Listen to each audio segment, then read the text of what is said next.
Because of its proximity to Manila, Laguna has always been a favorite destination for weekends. But even the most familiar can sometimes spring surprises. I'm Susan Calo Medina. In this edition of Travel Time, we return to Laguna but go farther to Liliw, Nagcarlan, and Mahayhay for one perfect weekend.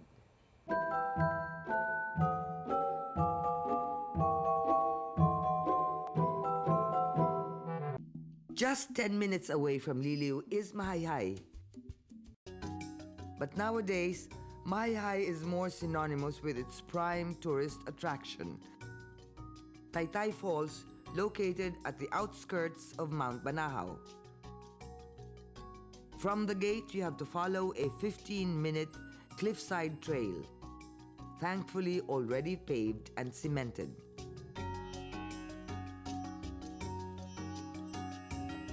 Taytay Falls itself, by its height at 2 stories tall, may not be as awesome as others I've seen before. But the very clean pool of water on its base, the force of its spray, the old growth trees, and the sense of Banahaw mystery are powerful and commands respect.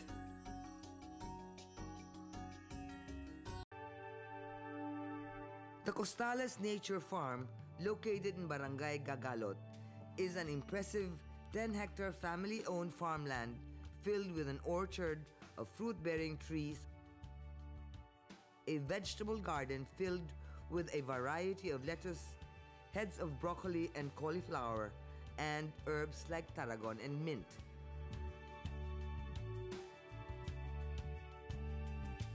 We have all kinds of high-value vegetables. We have different varieties of lettuces, herbs and spices like arugula, Italian oregano, flat parsley.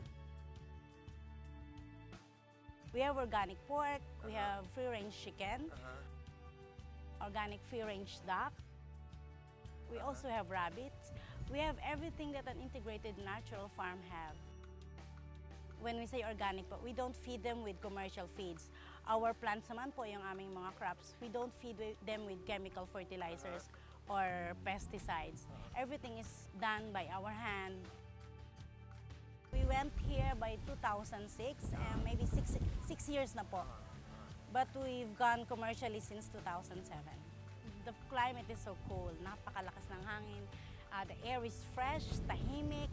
So para sa amin, this is paradise.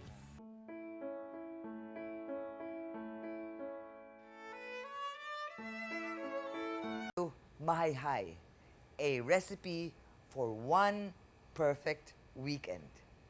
All over the Philippines, there are many such clusters waiting for you to discover them. I'm Susan Calo Medina. Huwag maging dayuhan sa sariling bayan.